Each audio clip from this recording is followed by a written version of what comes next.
Pag-usapan natin ang pagtakas. Sino man daw maging kriminal ay dapat maghanda para sa dalawang bagay. Humarap sa parusa ng batas at maghandang pumirmis sa iisang sulok na lang.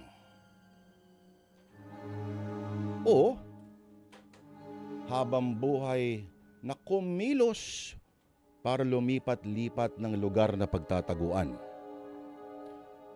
At sino man daw ang pipili sa pangalawa ay dapat nang kalimutan ang kahulugan ng mahimbing na tulog, ng buhay na may kapayapaan.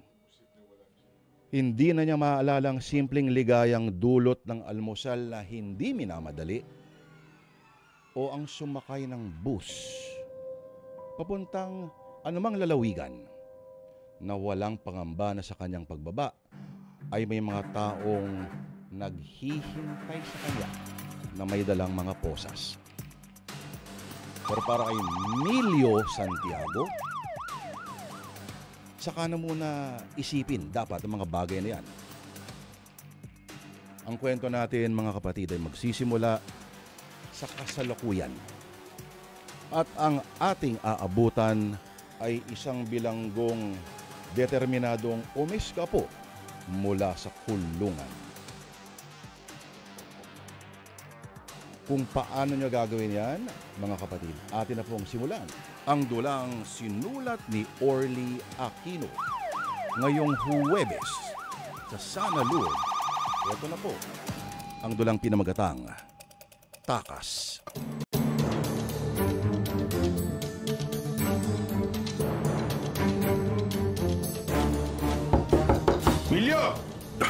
Emilio Santiago! Kanina ka pa rin sa CR! Ha? Ano bang nangyayari sa'yo? Nalansirin kita para ka... Ba't may inago yung baril ko? Sorry ka na lang, Pio Trebuesa. Ikaw ang bantay sa akin ngayon. Ngayon na plano kong tumakas. Akin na yung baril ko! Sorry ka na lang!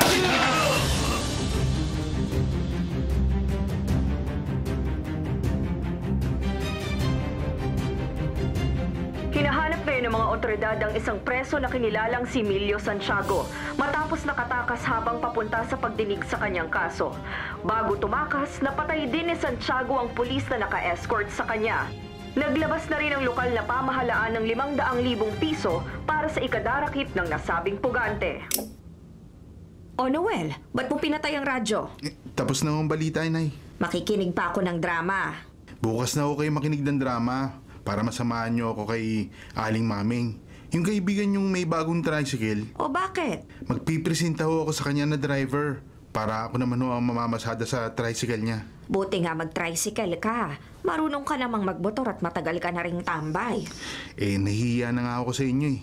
Mula nang mamatay si Itay, di na kayo natigil sa paglalabada para meron tayong ikabuhay. Kahit di ka na sana mag-tricycle kung malalaman mo lang ang kinaroroonan ni Emilio Santiago. Sino Emilio Santiago? Yung ibinalita kanina sa radyo na bilanggong tumakas. Na bago tumakas pumatay ng pulis, 500,000 piso daw ang pabuya sa makakapagturo. Huh? Napakalaking halaga ho nun, Nay. Hanapin ko na lang kaya yun. Kaysa mamasada ako ng tricycle.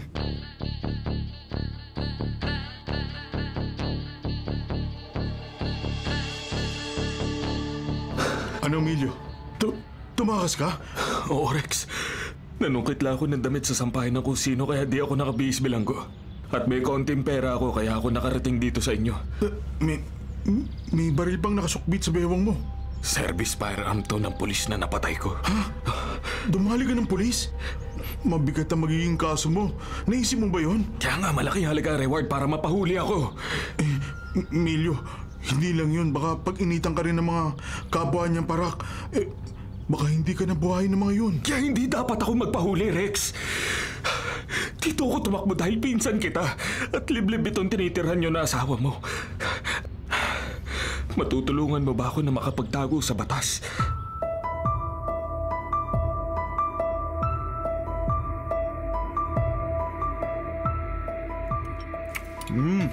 Rex, ayos ah. Masarap magluto to si Sol. Siyempre naman, isa yan sa nagustuhan ko sa asawa ko, no, Emilio? Magkamukha na kayo, pareho pa kayong bolero. Totoo lang sinabi namin, Sol. Masarap ka nga magluto. At totoo rin ang sinabi mo na magkamukha kami ni Emilio. Sa lahat nga sa aming magpipinsan, kami ang magkamukha. Parang nga kayong kambal, Milyo. Pinagkaiba nyo lang may nunal ka sa ilalim ng baba. Si Rex wala. O siya, salamat nga pala, Sol ah. Pumayag kang pansamantala akong tumira dito sa inyo. Naawa nga rin siya sa'yo, Emilio. Nang ipaalam ko sa kanya na may nakaaway ka sa probinsya niyo na gustong pumatay sa'yo.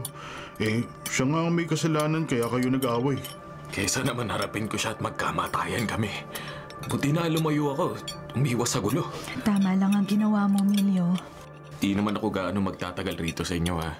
Magpapalamig lang ako na ilang buwan at uuwi na rin ako sa amin. Okay lang naman sa aming mag-asawa na magtagal ka rito, Emilio. Oo nga. Buti nga may makakatulong kami ni Rex sa pag-aasikaso rito sa kaingin na ipinagkatiwala sa amin na may-ari. Sa lawak kasi nito, hindi namin kayang bungkalin at taniman ng kabuuan. Sa bagay na yan, matutulungan ko nga kayo. Kasi mahilig ako magtanim. Kaya malamang mawili at magtagal nga ako rito sa inyo.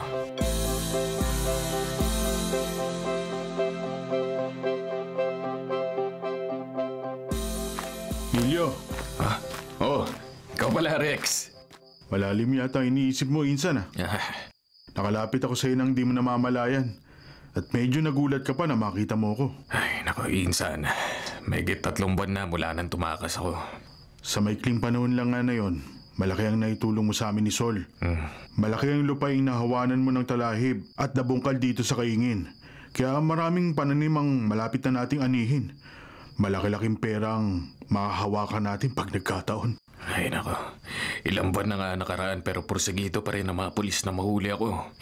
At yun ang inaalala mo? Oo. Kasi hanggang ngayon, paminsan-minsan pa rin binabalita sa TV ang pagiging wanted ko na nakikita ko sa cellphone ko. Buti na lang di mahilig manood ng balita ang asawa mo, Insan. Kaya wala siya nalalaman sa pagiging takas ko. Huwag ka mabahala. Wala namang nakakaalam na sa lugar na ito ka nagtatago. Ang kaso nga, maging sa dyaryo, nalalagay pa sa headline na mukha ko na may malaking halagang nakapatong sa ulo. Kaya na nakita ko sa bangketa kahapong nagbenta tayo ng mga kamoting kahoy sa palengke sa bayan. Mahirap na may makakilala sa'yo kasi medyo mahaba na yung buhok mo. May bigote at balbas ka pa. Sinadya ko talaga magpahaba ng buhok at magpatubo ng balbas at bigote para walang makakilala at magpahuli sa akin. Dahil wala akong planong sumuko. Ayoko na makulong uli. Emilio. Kaya hindi ako papahuli, Insan. Hindi ako papahuli ng buhay. Magkamatayan ako magkakamatayan.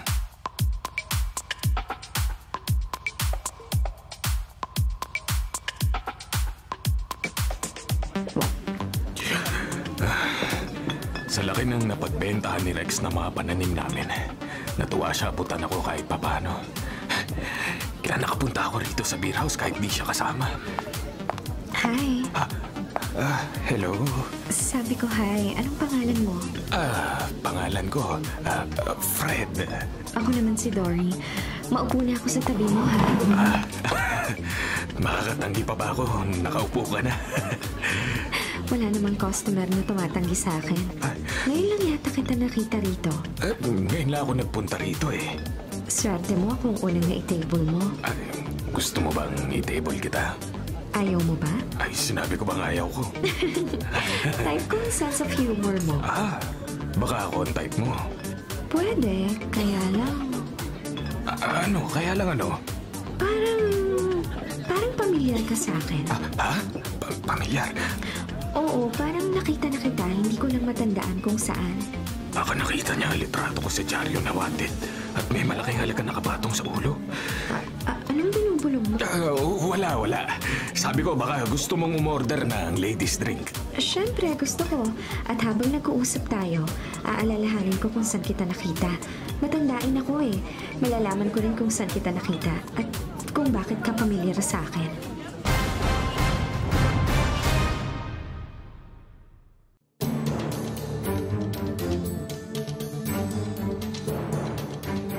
Milyo, Baka gusto mong manghiram ng pang-ahit ng balbas at bigote. Hindi na, Sol. May pang-ahit si Rex. Okay nga lang. Baka nahihiya ka lang manghiram sa asawa ko Hindi naman. Medyo mahaba na kasi ang balbas at bigote mo. Nagpapahaba talaga ako ng balbas at bigote. At ng buhok. Baka mapagkamalan kang ermitanyo niyan. Baka hindi ka na magkaasawa uli niyan. Sabi ni Rex nung nakaraang taon ka lang daw na biyudo. Totoo yun at wala na akong balak mag-asawa uli, Sol. Ganun ba? Oo, kahit kailan wala akong balak palitan na nasira akong asawa.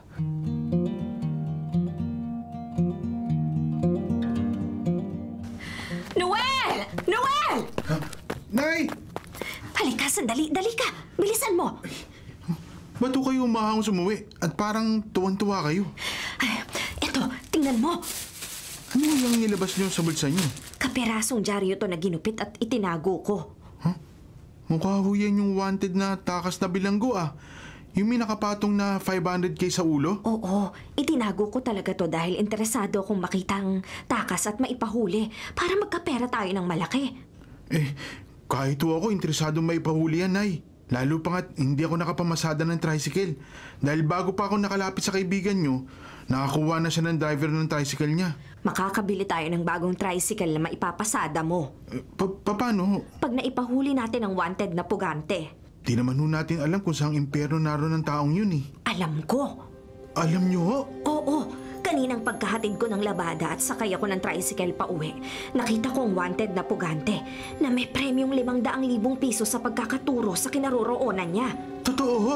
Oo, totoo. Nakita ko naglalakad sa kalsada si Emilio Santiago. Nakita ko ang takas na bilanggo.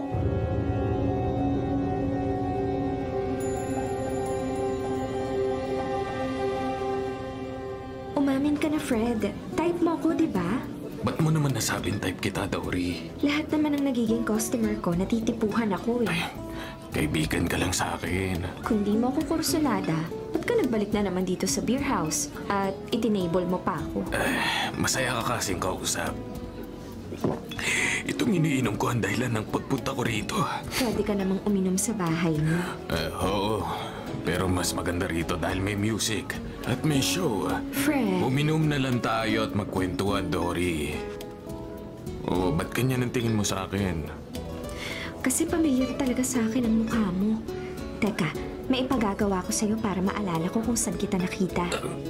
Anong ipapagawa mo sa akin? Magpagupit ka at mag-ahit ng balbas at bigote. Ayoko nga. Bakit?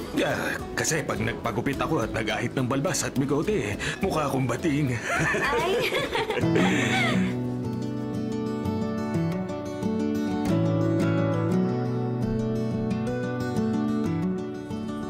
Nay, ba't pinaparang niyo dito yung tricycle na sinasakyan natin? Sa lugar na ito nakita ko ang wanted na pugante, Noel.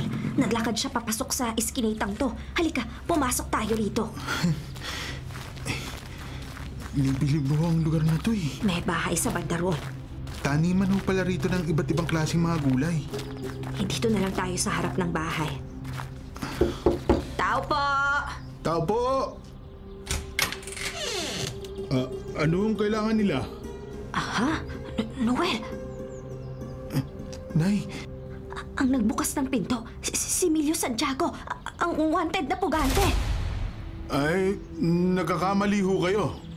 Ba't ka napapangiti, Manong? Rex. Si Rex ako, Brad. Rex? Oo, Rex ho ang pangalan ko at hindi Emilio Santiago. Rex? Brad, napapangiti ako dahil natatawa ako sa sinabi ng kasama mo nang makita niya ako. Nanay ko siya. Ako raw si Emilio Santiago, ang wanted na pugante. Ay, narinig mo palang sinabi ko kanina sa anak ko. Pasensya ka na, Rex, ha? Nagkamali ako. Nay. Noel, hindi nga siya ang wanted na pugante. Kasi wala siyang nunal sa ilalim ng baba. May nunal yung takas na bilanggo eh. Kamukha lang niya yung pugante. Rex! Magdala ka ng tubig dito sa banyo! Oo, Sol. Aalis na kami, Rex. Sige, Brad. Rex, pasensya na ulit na pagkamalan kita, ha? Pasensya na.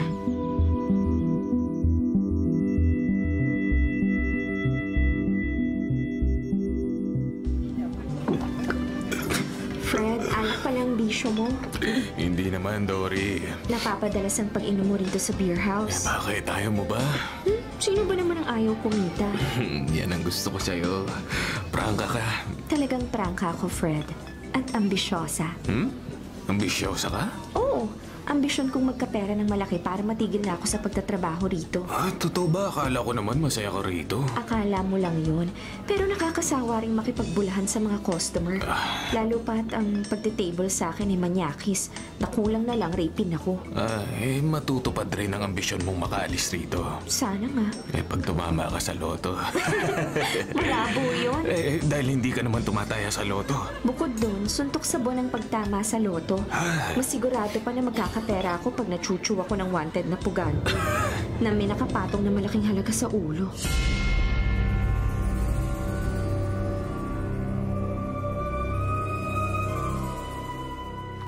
Sol, sa makalawa, pwede nang anihin ang mga gulay na to. Oo nga, Rex. Buti na patira sa atin si Emilio, no? Natutulungan tayo ng pinsan mo sa pagtatanim. Malaking tulong talaga sa atin si Emilio. Lalo na sa pagdi-deliver ng mga pananim natin sa palengke sa bayan. Kaya lang napuyat yata siya kagabi. Oo, basta naglibang yun sa gabi, tinatanghali na ng gising. Di ko naman siya masamang maglibang dahil di naman ako mahilig uminom. Saka may iwan ba ako mag-isa sa gabi, madalas sumasama ang pakiramdam ko. Gaya ngayon. Oh, sorry. Rex, nakakaramdam na naman ako ng pagkahilo. Napapadalas yata yung pagsama ng pakiramdam mo. Nalalabo na naman ang mga paningin ko. Baka kailangan mo nang magpa-doktor kahit takot ka sa injection. Parang gusto ko bang ilabas ang kinain ko. Oh, Sol, ipapadoktor na kita. Baka may sakit ka ng delikado.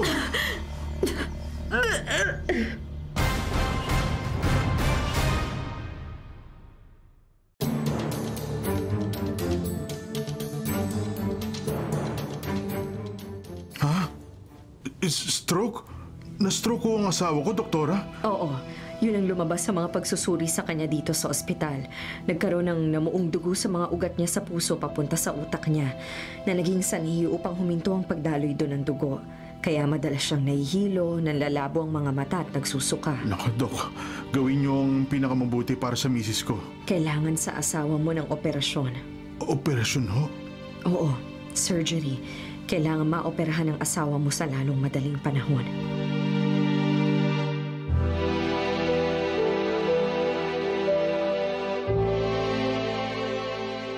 Emilio, malaking halaga daw ang kailangan para maoperahan ang misis ko. Akala ko pa naman maayos na ang pakiramdam niya kaya inuwi mo na, Rex. Gusto nga ng doktora na ipakonfine si Sol sa ospital. Pero ayaw ng asawa ko eh. Kaya niyaya kita rito sa malayo-layo sa bahay, insan. Hindi alam ng misis ko na malubha ang sakit niya. At kailangan siyang maoperahan. Ay, naku, kawawa naman talaga si Sol. Awang-awa nga ako sa kanya eh. Lalo pag nahihirapan siya sa pagkakastroke niya. Kung may maitutulong lang sana ako sa inyong mag-asawa. Hindi ko alam, Emilio. Hindi ko alam kung saan ako kukuha ng halagang pampa-opera kay Sol. May paparating na tao. Diyan ka muna, Rex. Rex, sino yung mabambok na bibigote at balbas nang biglang lumayon paglapit ko sa inyo? Pinsan ko siya. Nagbabakasyon siya rito sa amin. Anong pangalan niya? Arnold. Oh, Arnold Perez. Ba't di kayo magka-apelyido? Ayon sa napagtanungan ko, Enriquez daw ang apelyido mo. Kasi, Juan, pinsan ko si Arnold sa ina. Oo, ganun nga. Ba't ka nga pala naparito? Magtatanong lang sana ako eh. Baka may napansin kang ibang tao rito sa lugar nyo. Kasi sabi ni Inay, may nakita raw siya sa lugar na ito na kamukha nung wanted na pugante. Ba't ka nakalinga sa pinuntahan ng pinsan ko? Rex, di kaya ang kamag-anak mong nagbabakasyon dito sa inyo ang takas na bilanggo? Pinsan! Si Raulo tong kausap mo, Rex. Pinagbibintangan ako takas na bilanggo. Bibitawan mo yung kwelyo ko, kaibigan! Hindi kita kaibigan. Si Raulo ka. Huwag mo akong pagbibintangan na masama.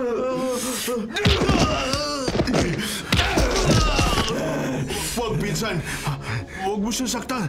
Tama na. Emilio, tama na. Bitiwan mo ako, Rex! Tantanan mo na ang pagsuntok sa kanya. Di na siya makagulapay. Nagkakamali ang siraulong yan. Sukat pagbintangan akong pugante. Ay, hindi kita pinagbibintangan. Magkakaila ka pa. Narinig ko sinabi mo kanina. Nagtanong lang ako sa pinsan mo. Ikaw mo ba mahaba ang buko? May bigote at balbas ako. Pagbibintangan mo na akong takas na bilanggo. Ulumpuin na kitang siraulo ka. Tama na! Awat na! Rex, masama pala magalit yung pinsan mo. Umalis ka na, Brad. Oo, aalis na ako. Diyan na kayo. Huwag ka nang babalik dito! Siraulo ka! Pag nakakita pa kita uli, lulumpuin na kita!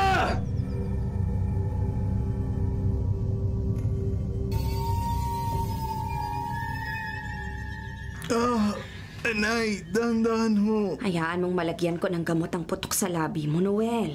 Wala ho ito eh. Ba't ka kasi nakipag-away? Di ako nakapag-away. Basta na lang ho ko ginulpi nung pinsan ni Rex. Rex? Yun nung nakatira sa taniman ng gulay na pinuntahan natin nung nakaraang linggo. Yung kamukha ng wanted na takas na bilanggo? Oo, siya nga. Nagbalik ho ko sa kanila para magtanong na baka may napansin siyang ibang mukha sa kanila. Na baka napaligaw sa lugar nila yung wanted na pugante. Basta na lang ho ko inatake ng pinsan niya eh. Ipabarangay natin. Huwag, nanay. Papayag ka bang basta na lang maagrabyado? May plano ako. Noel, Palihim na mamanmanan ko yung pinsan ni Rex. Sisiguruhin kong tama ang suspetsa ko na siya at walang iba ang wanted na pugante.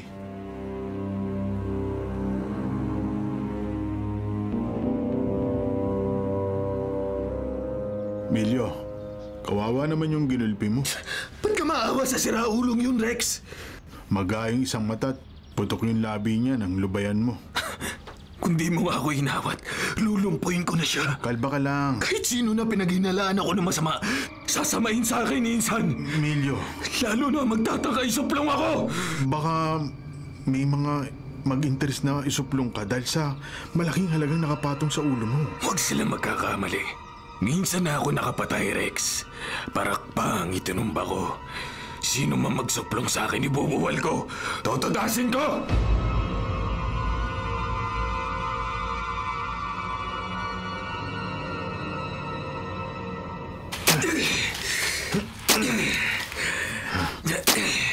Emilio, tama na yung pag-aani mo ng mga kamoting kahoy. Hindi ko na ba dadagdagan para mas marami tayong maibenta, Rex? Marami na yan. Sa 1 linggo na lang ulit tayo mag-aani para hindi tayo masyadong mahirapan sa pagdi-deliver sa palengke sa bayan. Siya, sige, ikaw ang bahala. Pasensya ka na. Di kita masyado natutulungang mag-aani ng kamoting kahoy. Ay, okay lang, insan. Alam ko naman inaasikaso mo ang asawa mo. Naawa nga ako kay Sol eh. May hirap siyang kumain dahil madalas masama ang pakiramdam niya. Lalo pag nahilo siya, nanlalabo ang mga mata niya at nagsusuka. Naiintindihan naman kita, Rex. Tulad mo, alalang-alala rin ako sa asawa ko nung nabubuhay pa siya. Nang nagkasakit siya na maluba. Awang-awa ako sa kanya pag sumusumpong ang matinding pagsakit ng tiyan niya dahil sa kanser sa bituka. Ang nabalitaan ko, namatay sa operasyon sa ospital ang asawa mo. Oo. Namatay siya habang inooperahan. Kahit ginawa ko na ang lahat para may paggamot lang siya. Kahit nagnakaw na ako. Nabalitaan ko ang nagnakaw ka, insan. Yun ang dahilan kaya ako nakulong. Sa sobrang awa at pag-aalala ko sa asawa ko. Kahit mag-isa ko, pinasok ko ang bangko. Hinold up. Pero habang inooperahan ng asawa ko, nalagutan na siya ng hininga. Namatay na ang asawa ko. Nahuli pa ako at nakulong. Emilio. Napakasakit sa akin ang pagkawala ng asawa ko, Rex. Mahal na mahal ko siya. Mahal na mahal. Nasanay akong kasama siya. At hindi ko talaga matanggap ang pagkawala niya. Kaya nung nakakulong ako, Madalas ako maburyong at mapaway sa mga kapwa ko preso na kasama sa selda. At kaya tumakas ako. Walang sasayang ginawa kong pag-hold up sa bangko. Namatay rin ang pinakamamahal ko asawa. May tao yata sa di kalayuan. May biglang tumakbo palayo sa atin, Insan. Habulin ko siya. Emilio, Pag nagkataon, Rex. Pag nagkataon, papatay na naman ako.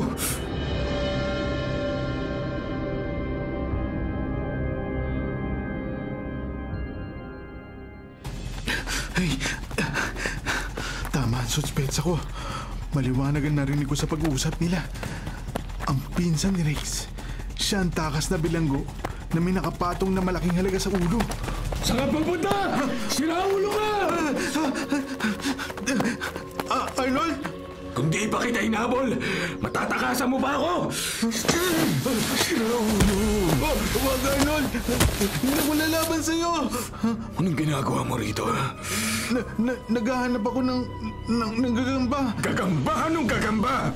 May bumili kasi ng gagamba sa akin. At sabihin mo talaga minamanmanan mo! Ako!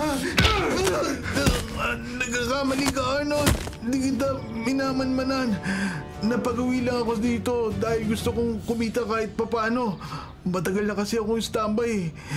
Napansin ko na may mga gagamba rito. Umalis ka na rito! Oo, alis na ako. At di na ako babalik rito. Sa ibang lugar na lang ako maghahanap ng gagamba. Siguraduhin mong wala kang plano laban sa akin, ha? Oo. Pag tinarantado mo ako, di lang kita gugulpain. Tutudasin na kita.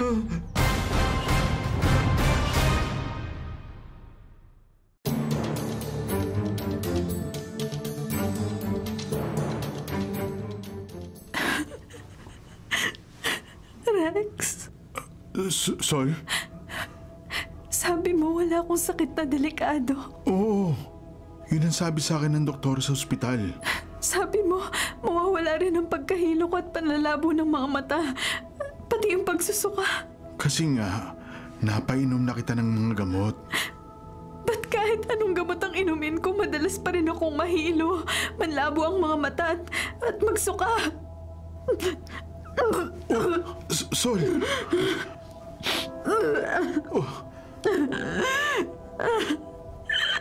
At sumasakit pa ang ulo ko. Masakit na masakit. Parang binabara ng utak ko sa sobrang sakit. Hirap na ako, Rex. Hirap na ako. Gagaling ka, Sol. Sisiguruhin kong gagaling ka. Magagamot ang mga sakit mo. Mabubuhay ka pa ng matagal. Rex. Gagawin ko ang lahat. Ang lahat-lahat para magamot ka.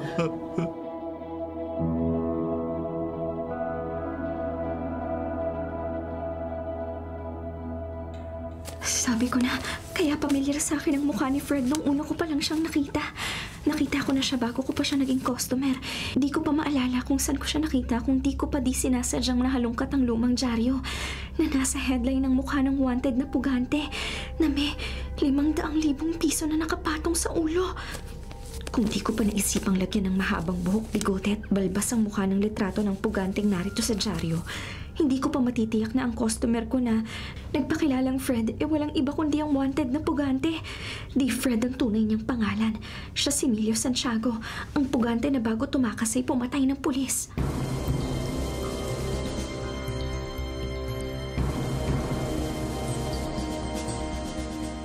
Police Precinct, hello. Sargento Contreras speaking. Ha? Alam mo kung saan matatagpuan ang wanted na pugante? Matuturo mo kung saan namin madadakip si Emilio Santiago?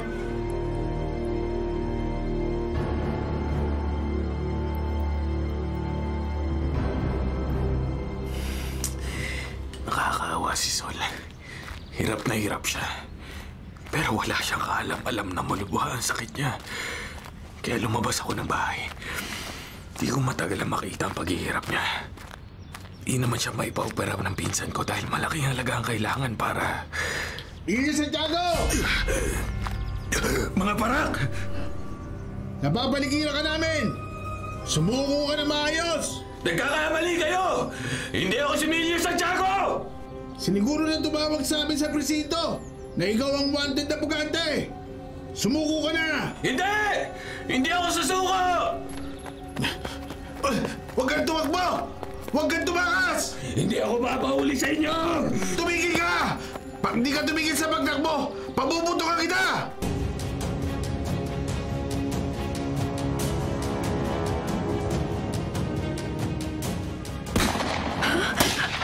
Rex, ano yun? Huwag ka mabahala, Sol. May mga putok sa dikilayuan dito sa bahay natin. Hindi ba mga putok ng baril yun? Baka may mga nangangaso na napaligaw rito sa kaingin at nakakita ng bayawak kaya nagpaputok. Rex, Huwag ka na mag-intindi ng kung ano-ano. Ang sarili mong alalahanin mo, may sakit ka. may oras na maayos naman ang pakiramdam ko. Sol, hindi magtatagal. Lubusan ka ng gagaling. Oo nga pala, Rex. Nasaan ang pinsan mong si Emilio?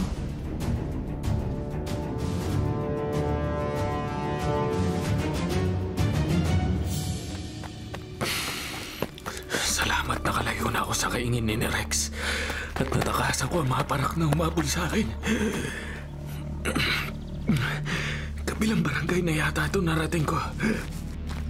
Nay! Napuno ko noon ng tubig ang drum. Ang lalaki nagsususpetsya na isa akong wanted na pugante.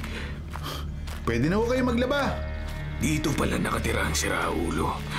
Magkukubli lang ako rito sa likod ng puno. Malamang na siya nagtip sa akin sa mga parak para makubra niya ang malaking halaga nakapatong sa ulo ko. Itong malaking bato. Ito ang gagamitin ko para makaganti. Hayop na to.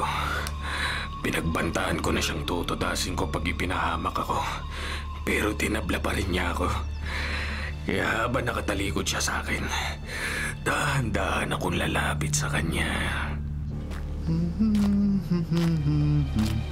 At ngayon nakalapit ako sa likuran niya. Hindi niya namamalayan. Ipupukpok ko na malaking bato sa ulo niya.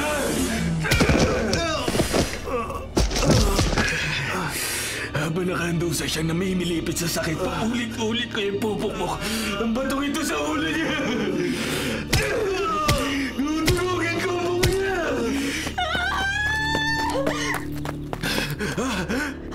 Anong ginawa mo sa anak ko? Tanda! Tumahimik ka! Siya nakahulusay ng duguan at masagang buo niya. Hawak mo pa ang dugo ang bato. Pinatay mo ang anak ko! Mamamatay tao! Tulong! Sabi tumahimik ka!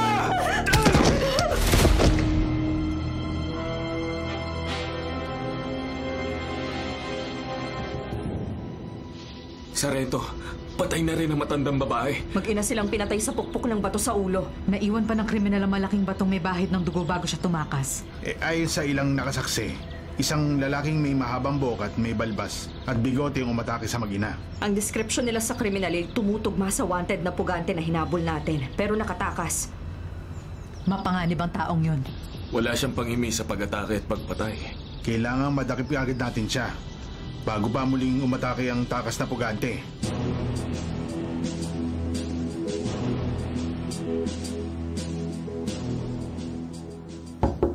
Sino yan? Dory! Halika rito para may sara ko agad ang pinto. Sabi ko na, nakilala mo na ako. Alam mo na hindi Fred ang tunay na pangalan ko. Kaya pinagtanong ko itong tinitiran mo. Natatandaan ko na kung ba't pamilyar ka sa akin. Nakita ko ng mukha mo sa dyaryo. Nalaman mo na ako si Emilio Santiago. Ang wanted na pugantay na may nakapatong sa ulo na 500,000 piso. Kaya sinuplong mo ako. Hindi kita isinuplong. Sinungaling! Ikaw mismo nagsabi magkapera ka lang na malaki. Magagawa mo magsuplong ng wanted na pugante na may malaking halaga nakapatong sa ulo. Sasabi ko lang yun pero hindi kita ipinahamak. Iisa ang dahilan kaya ako naparito, Dory. Iisa-isain ko kayong lahat na malamang na nagpahamak sa akin.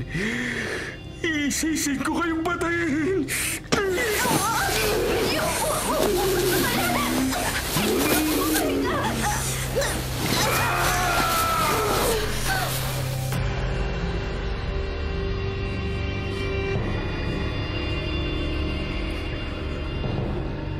PO2 Mesa, PO3 Corpus. Isang GRO ang natagpo ang patay sa tinitiran niya. Oo, Sargento Contreras. Ayon sa ilan nakasaksi, isang lalaki may mahabang buhok, bigote at balbas ang pumatay sa biktima. Malamang na si Emilio Santiago na naman ang kriminal. Marami na nga napapatay ng wanted na pugante na yun. Una, yung pulis na nakabantay sa kanya ang inatake niya bago pa siya makadalo sa pagdinig sa kaso niya na inagawan niya pa ng baril. Sumunod, yung mag-ina. Pareho niyang inatake at pinatay sa pamamagitan ng pagpukpok ng bato sa ulo. At pinakauli, yung GRO. Sino kayang susunod na aatakihin ng pugante? Dapat wala na siyang sumunod pang biktima. Sargento Contreras, dapat madakip na natin si Emilio Santiago. Siguruhin nating wala nang maaatake at mapapatay ang wanted na yon. Tatawagan ko ang nagsuplong sa kanya. Kailangang balansin natin si Emilio para madakip natin siya. Buhay o patay.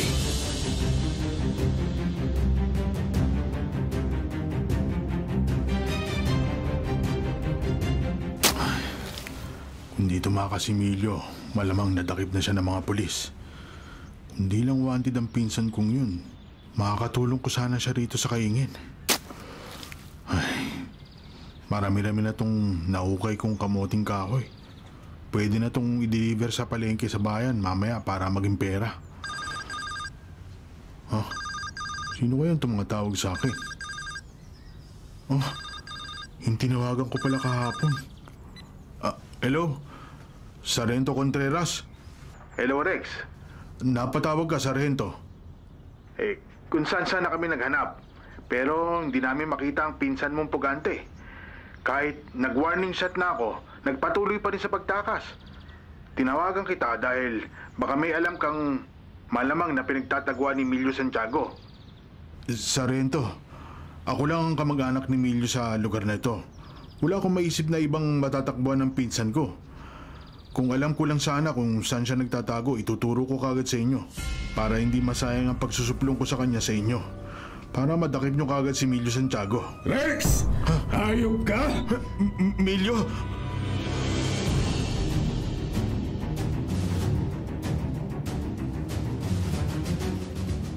PO2 De Leon! PO2 Cortez! PO1 Santos! May lakad tayo. May i-rescue tayo, si Rex Enriquez. Yung nag-tip sa atin sa wanted na si Emilio Santiago. Nasa peligro ang buhay niya. Habang kausap ko siya sa telepono, dumating ang pinsan niyang pugante. At nalaman nito na si Rex ang nagsuplong sa kanya. Kaya malamang, atakihin ni Emilio Santiago ang pinsan niya. Malamang, patayin rin ng wanted na pugante si Rex Enriquez.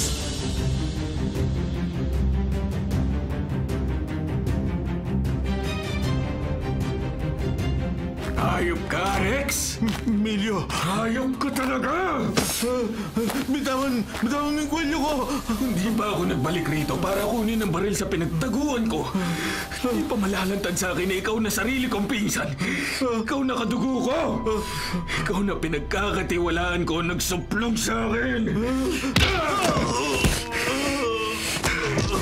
Traitor ka, Rex. Hindi ko akalain. Sa lahat ng tao na magtatraidor sa akin, ikaw pa! Ikaw pa na itinuring kong parang tunay ko na kapatid! Emilio! Paano mo nagawa sa akin yun, ha? Nung mga bata pa tayo, magkasundo tayo. Madalas magkasama. Nagtutulungan, nagdadamayan. Natatandaan ko pa nung minsan napaaway ka at sasaksakin ka na nakaaway mo. Tinulungan kita. Itinaya ko yung sarili kong buhay para sa'yo. Sinipa ko ang patalim na itatarak sana sa katawan mo. Iniligtas kita sa tiyak na kamatayan. Pero ano'y sinukuli mo sa lahat ng kabutihan at pagmamalasakit ko sa'yo? Ano? Wala kang utang na loob, Rex. Wala kang kwentang kamag-anak. Wala kang kwentang tao! Inaamin ko, nagkamali ako sa'yo. Dahil magkatugo tayo, bibigyan kita ng pagkakataong ipagtanggol ang sarili mo. Di kita papatay na walang laban. Lumaban ka! Hindi ako lalaban sa'yo, Emilio. Laban! Laban! Emilio Santiago! Mga parak! Itaas mo ang mga kamay mo! Sumuko ka! Pag di ka sumuko na maayos, madidisgrasya ka! Huwag kayo lalapit! Hindi ako susuko! Bitawan mo pa rin na yan! Ang baril niyo ang bitawan niyo! Emilio! Bitawan mo yung pinsan mo! Ihagis niyo ang mga baril niyo sa lupa! Emilio Santiago! Hindi na ako! Pag di niyo inahagis ang mga baril niyo, pasasabugin ko ang bungo ng traidor na to! Emilio, wag! Kahit pinsan ko siya, tutudasin ko na siya!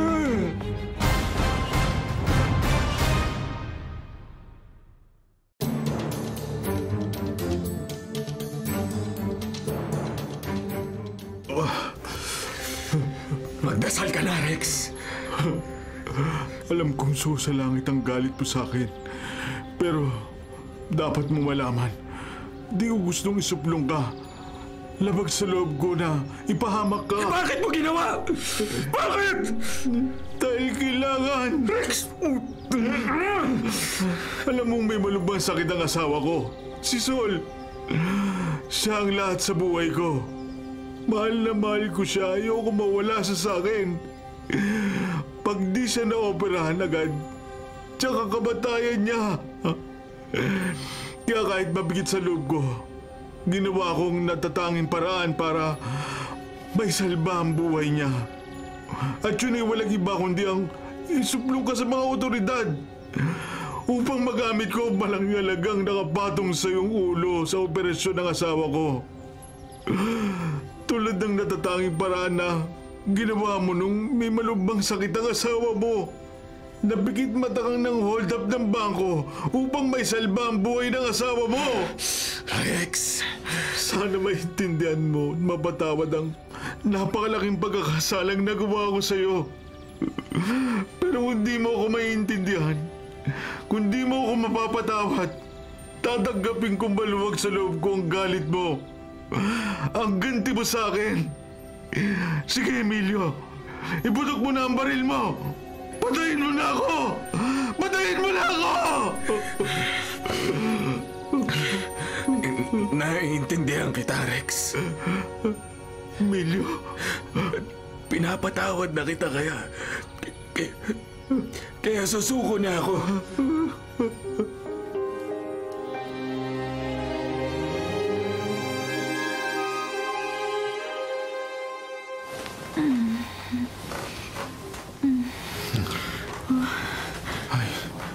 salamat. Nagkamalay ka na, Sol. Rex, Naging matagumpay ang operasyon sa iyo. Sabi ng doktor, pag natauhan ka pagkatapos kang maoperahan, ligtas ka na sa peligro. paano? Paano ka na napa-opera? Pagtatapat ko sa iyong lahat, Sol. Wala akong ililihim sa iyo. Malalaman mong naoperahan ka dahil sa tulong ni Emilio. Ang pinsan mo? Oo, si Emilio. Ang pinsan ko. Utang mo sa kanya ang buhay mo. Napakalaki ng dapat nating ipagpasalamat at tanawing utang na loob sa maunawain, mapagpatawad at matulunging pinsan kong pugante.